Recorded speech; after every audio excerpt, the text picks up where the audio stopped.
Assalamualaikum warahmatullahi taala wabarakatuh. Saya berjumpa kembali pemirsa dan jemaah sekalian dengan saya Kalipasati Haji Muhammad Suhadi Al-Waliyuddin dalam channel Buya Pasaman Timur di Makom Majelis Zikir Ma'rifatullah, yang pada kesempatan kali ini alhamdulillah sesuai dengan jadwal dan alhamdulillah guru mursyid kita Syekh Nur Muhammad Buya Irwan Maulana Al-Khalidi sudah hadir di tengah-tengah kita. Assalamualaikum. Waalaikumsalam. Hadirin sekalian, jemaah dan para pemirsa yang dirahmati Allah. Pada kesempatan kali ini saya ingin berbicara dengan guru mursyid kita perihal mengenai mengenal diri. Assalamualaikum warahmatullahi wabarakatuh, Bu ya. Waalaikumsalam warahmatullahi. Pada kesempatan ini saya ingin menanyakan mengenai pemahaman mengenal diri. Karena banyak di luar, di antara kalangan kawan maupun jemaah, yang menyampaikan pemahaman bahwasanya man arafa nafsahu faqad arafa rabbahu, barang siapa mengenal dirinya niscaya mengenal Tuhannya. Kaitannya antara diri ini dengan Tuhan, ya. Lalu yang pertama yang ingin lebih saya pahami, bagaimana sih yang sebenarnya memahami mengenal diri itu? Mohon petunjuknya, Bu ya. Ya, insya Allah. Kalau ingin mengenal diri siapa? Kalau dia ingin mengenal Allah, berarti dirinya Allah. Kalau ingin mengenal siapa kita, ya kenallah diri kita. Nah, persoalan sekarang tujuan mengenal diri ini mengenal siapa? Kalau memang dalilnya bahwasan di sini ada man arafa nafsahu waqad arafa rabbahu, ini ada dalil sudah tidak ada pernyataan kemanusiaan di situ. Karena ada nafsahu rabbahu. Hu itu adalah kepemilikan dan keakuannya Allah. Rabba, Rabbi, Rabbahu itu ketuhanannya Allah. Emang manusia punya diri?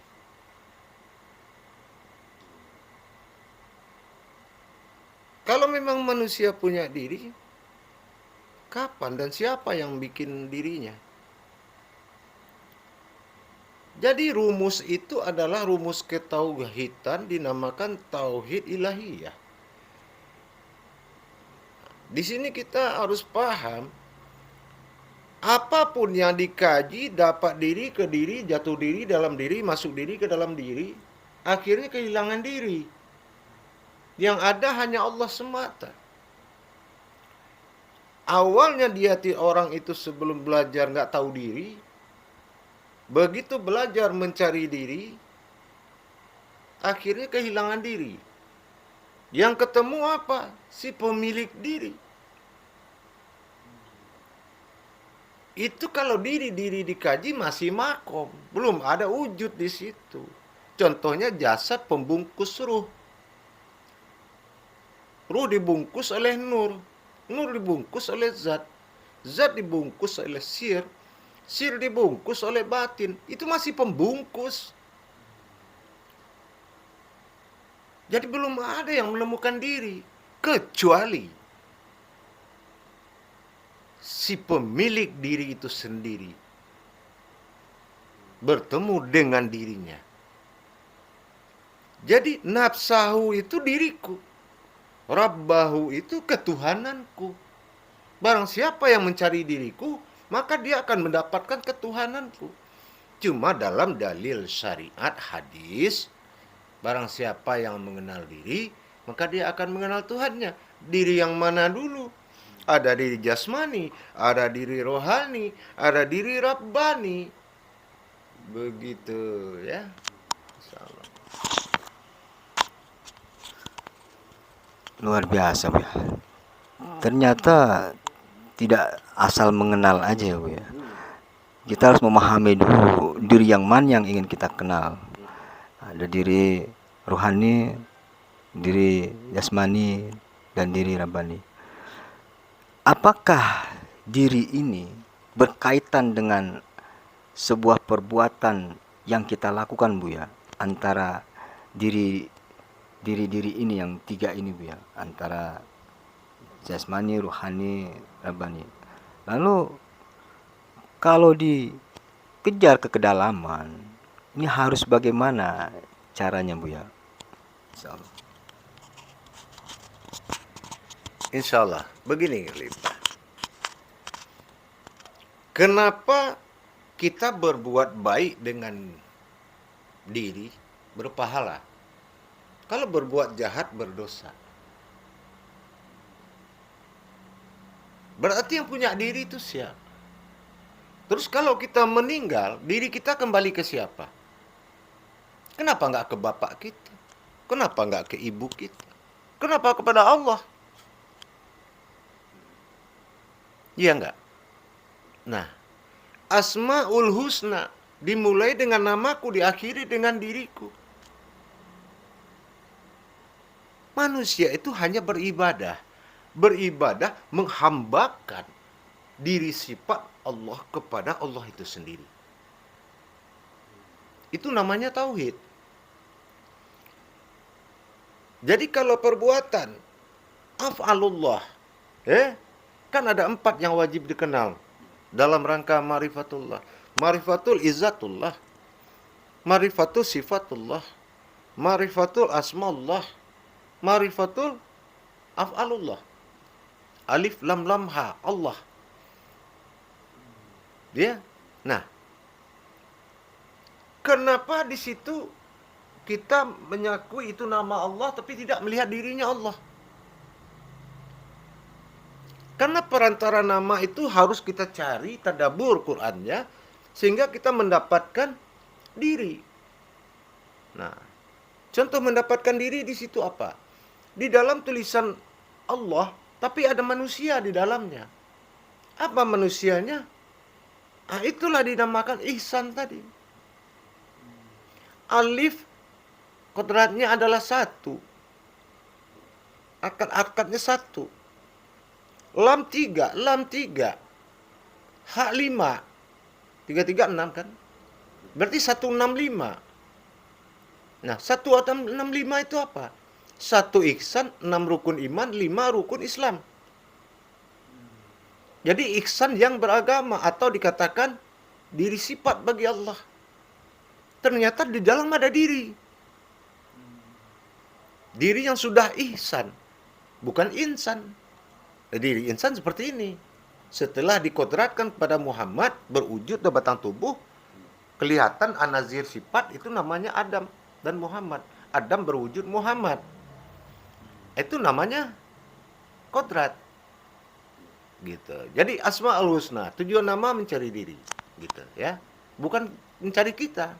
Jadi tidak ada pengenalan diri manusia, tapi mengenal diri Allah sebagai sifat menuju Allah. Insyaallah, Bu, ya.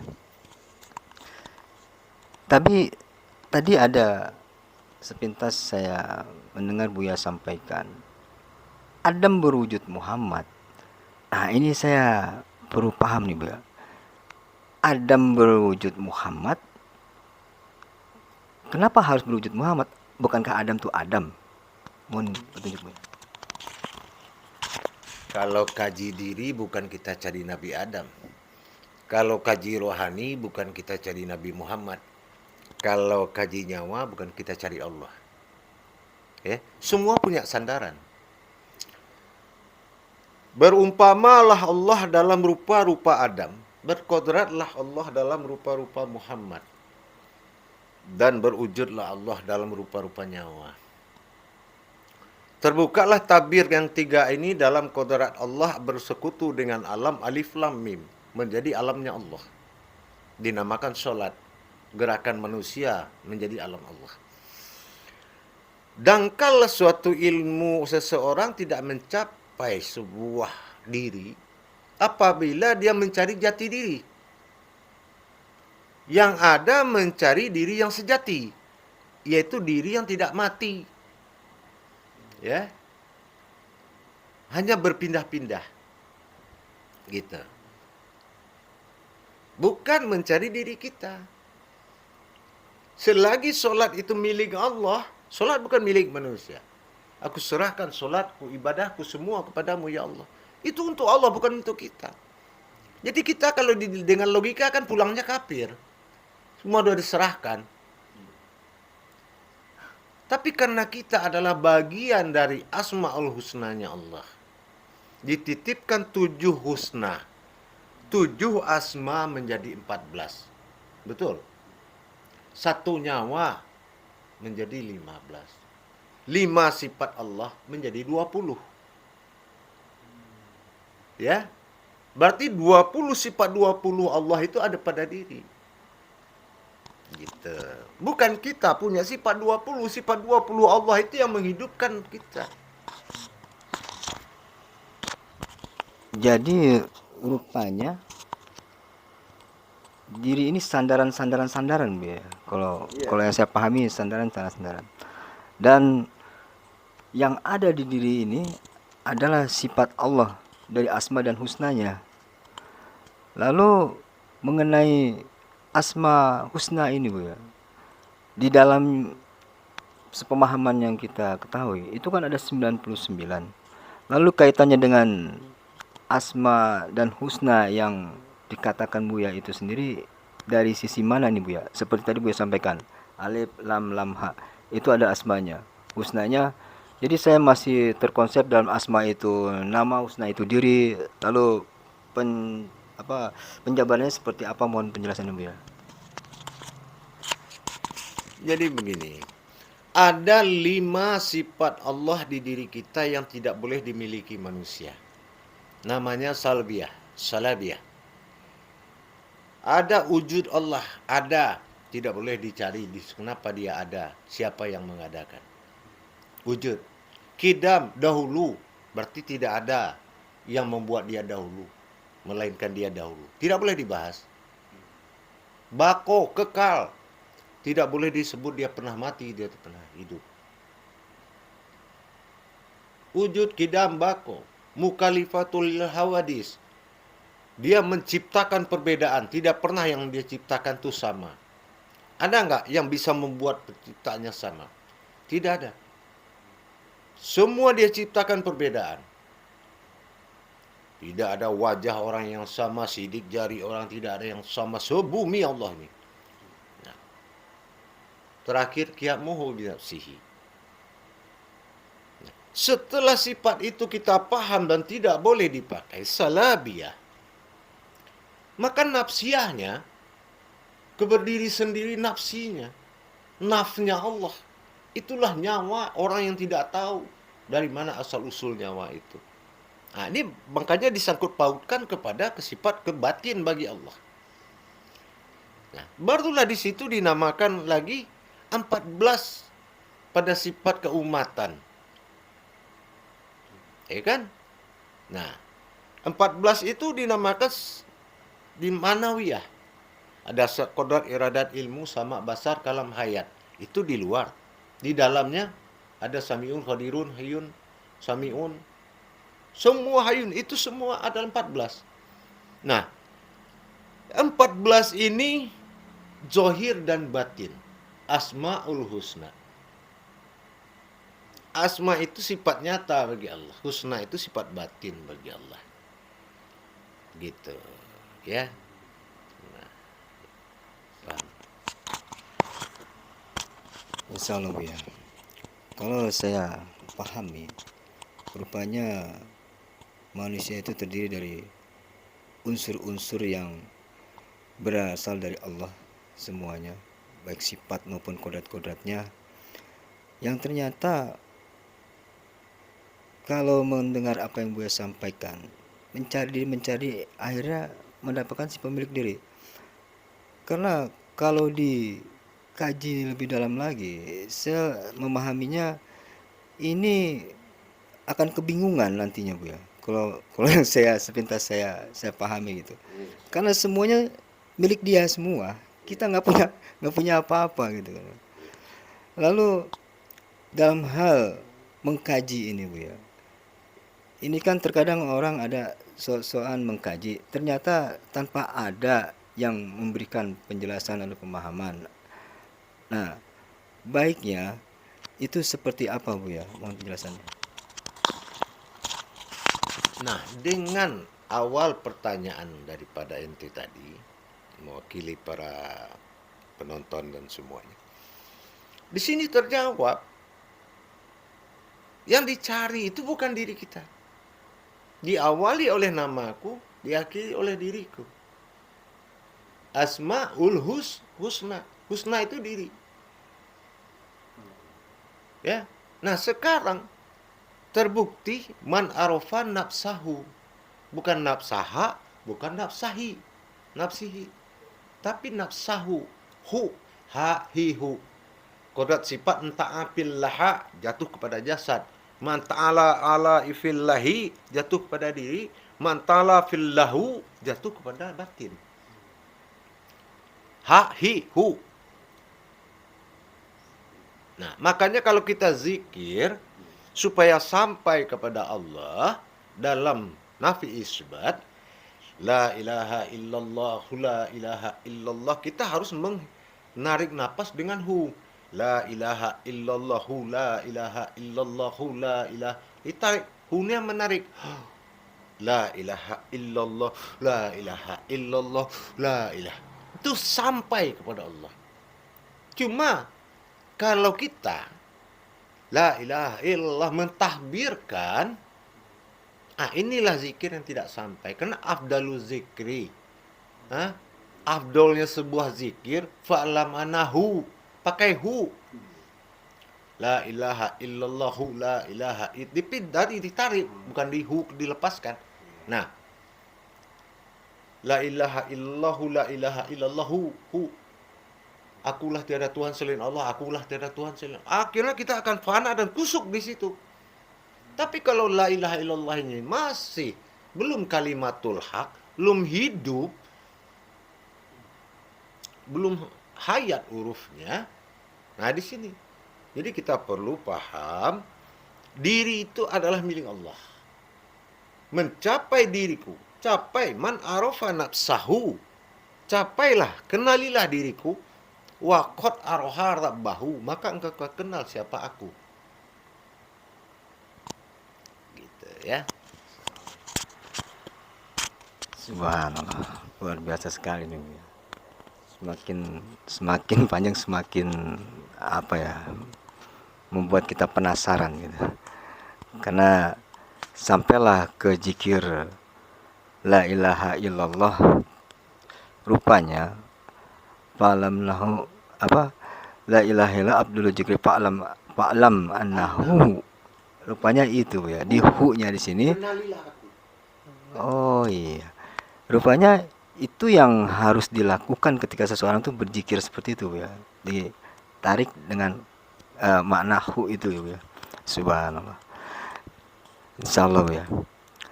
Lalu antara kaitan diri ini ya, berarti kan seperti kembali ke pemahaman kenali diri, mengenal Tuhan.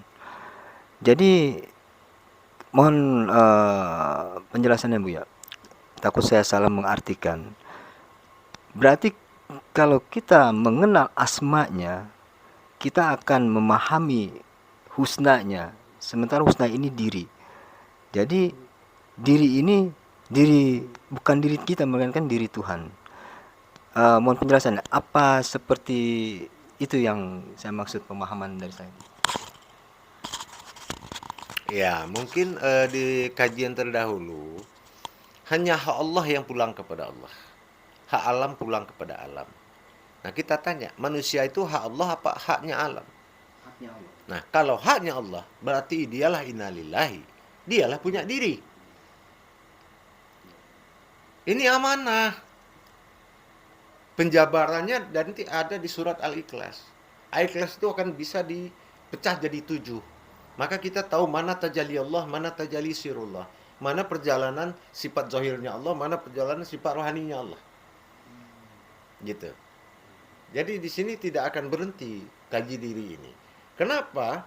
Tidak selesai di situ karena ada lagi perintah setelah man arafa nafsahu warqad arabahu. Apa perintahnya? Wa fi ampusikum afala tubsirun. Sesungguhnya aku ada di dalam dirimu, kenapa tidak engkau tahu? Kenapa engkau tidak berpikir? Nah ini, sudah mencari diri susah, diperintahkan lagi mencari diri dalam diri. Betul. Karena diri ini berlapis-lapis. Allah percaya kepada dunia, dia titipkan di diri berakal namanya jasad. Allah percaya kepada umatannya, dia titipkan diri rohani berbakal iman. Dia Allah percaya kepada nyawanya, Allah titipkan diri batin. Itulah nyawa, berbekal ilmu. Jadi tidak berhenti. Kaji diri, akhirnya mengkaji yang di dalam diri. Jasmani, rohani, dan rabbani. Setelah yang tiga itu dapat, cari lagi dalam diri. Kenapa? Karena rahasia terbesar ada di situ. Kalau begitu, ketika kita mengkaji diri ini di awal dari jasmani, di posisi jasmani ini kita tidak boleh langsung menetapkan sesuatu yang sebenarnya itu masih ada pengkajiannya atau pendalamannya gitu Bu ya. Ya. Syariat adalah tujuan akhir daripada sebuah ma'rifat. Jadi jangan dipikir syariat itu tidak penting. Tapi syariatnya sudah syariatullah. Solatnya sudah solat imaminullah Rasulullah. Maka syariatnya sudah syariatullah. Tapi kalau belum Nur Muhammad diri yang solat, tidak syariatnya belum dikatakan syariatullah. Allah fil zohir wallah fil batin. Lengkaplah pada diri manusia. Allah fil awalul wallah fil akhirun. Awal solat berdiri satu, akhir solat satu, tumbadil, sama-sama satu. Mana diri Allah yang mengawali, mana diri Allah yang mengakhiri. Di situ tugas manusia beriman dan bermakrifat. Baru itu dikatakan sholat. Nah, ini masalah diri. Gitu. Salam ya. Jadi mengkaji sholat ini itu erat kaitannya dengan, atau mungkin tepatnya harus juga mengkaji diri ya Bu ya. Karena bagaimana memahami siapa yang sholat kalau kita tidak tahu diri mana yang sholat. Apa mungkin seperti itu Bu ya? Ini menurut pemahaman saya. Pasti. Mana abudunun wa altal ma'bun. Ketahuilah siapa yang menyembah dan siapa yang disembah. Ada diri alam bagi diri, itu adalah jasad. Ada diri sifat bagi diri, sifat Allah bagi diri itu adalah rohani. Ada diri rahasia bagi Allah, itu adalah sifat batin. Jadi tidak berhenti di situ. Kita harus sampai kepada kajian diri yang sebenarnya. Mana diri yang sholat yang tidak bersekutu dengan Allah. Ingat. Gitu ya. Alhamdulillah Bu ya. Walaupun diberikan waktu hanya sedikit, alhamdulillah dari apa yang Bu sampaikan dari awal untuk memahami mengenal diri ini, alhamdulillah mudah-mudahan menjadikan ilmu tambahan bagi saya khususnya, dan juga bagi jemaah dan pemirsa yang menyaksikan channel YouTube Buya Pasaman Timur pada Makom Majelis Zikir Ma'rifatullah, yang mudah-mudahan bisa menjadikan satu keberkahan dan menjadikan suatu pedoman untuk meningkatkan ibadah maupun amalia. Namun seperti biasa, saya pun memohon Buya, kiranya Buya bisa menyampaikan pesan dan nasihat kepada saya, khususnya juga pada jemaah dan pemirsa yang menyaksikan channel YouTube ini. Baik, insya Allah sebagai pesan dan nasihat, sesungguhnya kebenaran solat itu ada pada syahadat. Apabila syahadatmu sudah berdiri dan bisa mendirikan hukum-hukum syahadat di dalam hakikat solat, sesungguhnya itulah kebenaran sebuah solat. Janganlah kita berpikir mencari sesuatu dalam solat, menyaksikan sesuatu dalam solat. Tapi sebaliknya, solat itu adalah menyaksikan diri yang bersaksi, bukan menyaksikan sesuatu. Insyaallah. Insyaallah. Alhamdulillah. Luar biasa sekali nasihat ini, Bro. Luar biasa sekali karena banyak hal-hal yang menambah semacam power setiap Buya menyampaikan pesan dan nasihat itu. Mudah-mudahan kiranya begitu pula yang dirasakan oleh jemaah dan pemirsa sekalian yang menyaksikan channel YouTube Buya Pasaman Timur dalam makom Majelis Dzikir Ma'rifatullah ini. Jadi demikianlah para jemaah sekalian dan hadirin sekalian yang menyaksikan channel YouTube kami Buya Pasaman Timur dalam makom Majelis Dzikir Ma'rifatullah. Kurang lebihnya saya mohon maaf. Akhir kata, billahi taufiq wal hidayah. Wassalamualaikum warahmatullahi taala wabarakatuh. Waalaikumsalam warahmatullahi wabarakatuh.